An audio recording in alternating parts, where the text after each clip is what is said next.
This is going to be part one of what probably a three-part series. And it involves my glasses, LASIK, back to glasses story.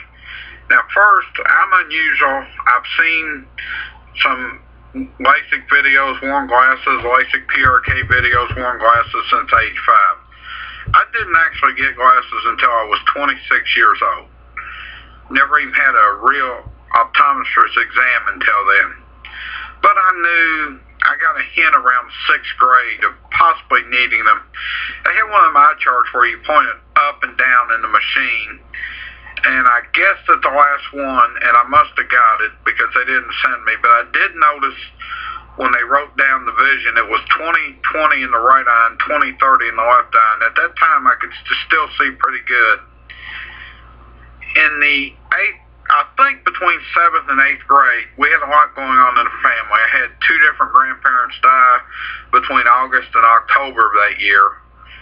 But I think between the 7th and 8th grade, I was kind of asking to go in the summer to get my eyes checked. And, well, with everything we had going on, I had a grandmother on one side die in August, grandfather on the other side die in October.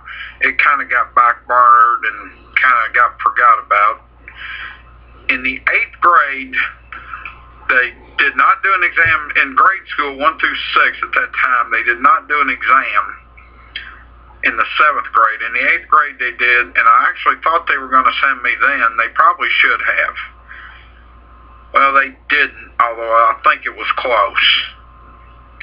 So I get on, and they never did one after 8th grade in high school.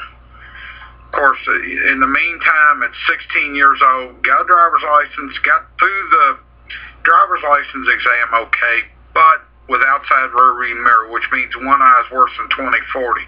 You can literally be blind in one eye and have 20/20 in the other eye, and it would just be outside rear-view mirror.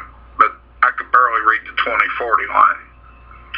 And I went through this a couple times in renewing license. And in 1986, I went after a job which I didn't get, which required a chauffeur's license. And I decided before I went after the chauffeur's license, I'd go ahead and get my eyes checked.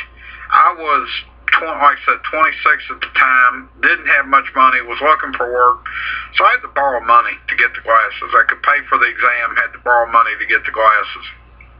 Well, I got them, and just a little side note, they were the old glass photochromic lenses. They were heavy, wire rim frames, and I kept them glasses for 4 years.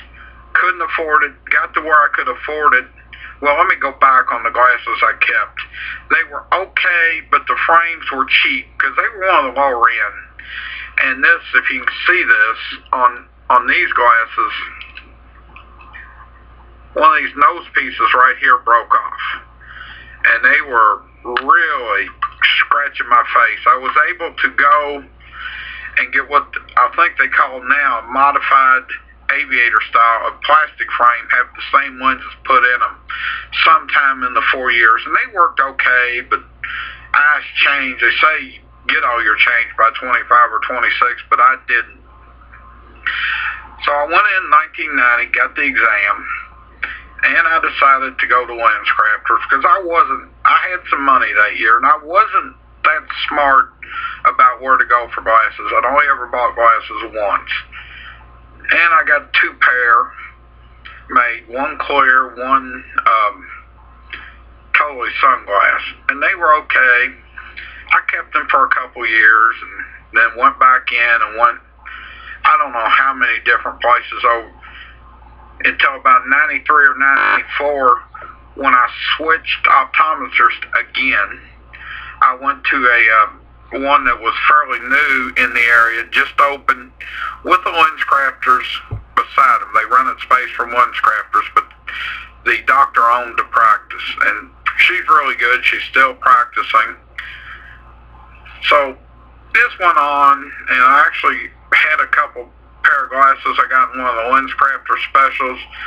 One of them was featherweight, and them things were expensive, and at that time they couldn't tint them. But I didn't even like the featherweights. I wore the ones that weren't featherweights. They both had the UV and that good stuff on them. So, but I started complaining probably about age 36. Hey, I can't see up close with these glasses. And they said I'd just take them off to read. I didn't understand that since I had some astigmatism.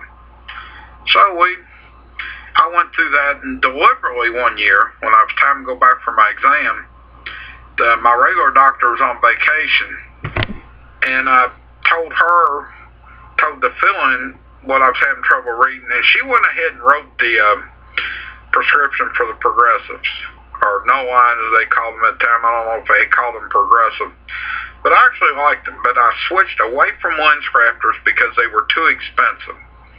I actually wound up getting a pair of progressive transitions. That's the first time I'd had anything to do with photochromic since my first pair. And they were fine. I liked them. Then I think I got another pair after that and still wore the transitions occasionally. But about 2000 I decided LASIK was becoming more popular. In 1990 I'd even went to a seminar on vision correction, surgical vision correction, and they said at that time I really wanted the candidate, but let it develop. So 10 years later, went for the exam in January or February of 2000. Had the exam. They had to do I can't think what it's called, but it measures the thickness of the cornea to make sure you have enough thickness. They said you got plenty. So I scheduled it for November 21st of 2000. And this was, I will get into this on part 2, the LASIK and the follow-up, but let's just say, and I've said this before, I'm a NASCAR fan, this was after the last race of the year in Atlanta that year. And a little rain throwed in some complications. So I'm going to pause it here, stop it here, and then I'm going to go to part 2.